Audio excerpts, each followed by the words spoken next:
prevenção é um termo que abrange ações que não envolvem só a saúde.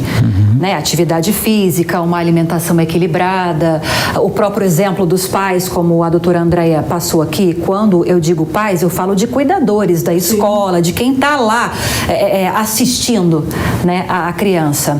Agora, quando a gente fala de prevenção nessa parte da saúde e tomando-se como base, por exemplo, uma criança que tem esse fator genético muito forte para a obesidade, como conduzir um paciente como esse? A gente tem que pensar lá atrás. A gente falou da gestação, acho que o cuidado começa antes da criança nascer.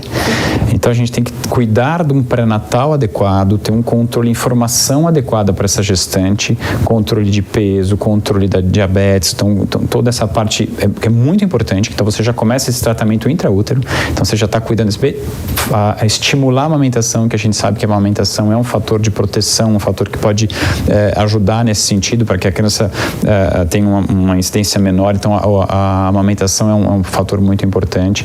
Diminuir a quantidade proteica nesse primeiro ano também pode favorecer. Então a gente tem que começar na gestação e aí tem que educar a família, que eu acho muito importante a gente falar. Então quando você está cuidando da criança, eu estou cuidando da família inteira. No geral existe um fator genético, então muitas vezes o erro alimentar ele é da família inteira e é impossível a gente cuidar de uma criança sem cuidar do ambiente todo em que ela está.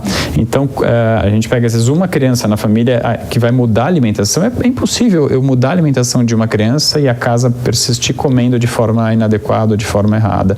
Ou mesmo em relação aos hábitos de saúde. Então, a atividade física, é muito difícil eu pedir para uma criança descer para fazer uma caminhada, às vezes não tem espaço, mas eu posso tentar sugerir atividades simples. Então, desce num ponto de ônibus antes.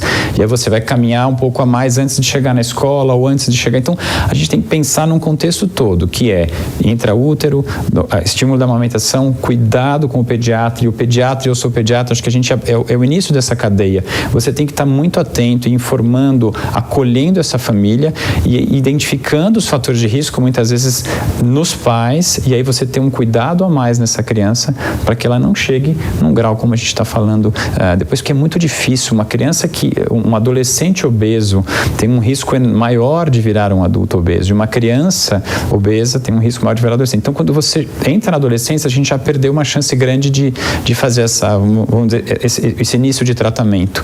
E quando um adolescente entra na fase adulta, o risco é cada vez maior, né? Então, a gente tem que tentar controlar isso desde cedo, porque a hora que chega na adolescência, o risco dele virar um adulto obeso é muito maior.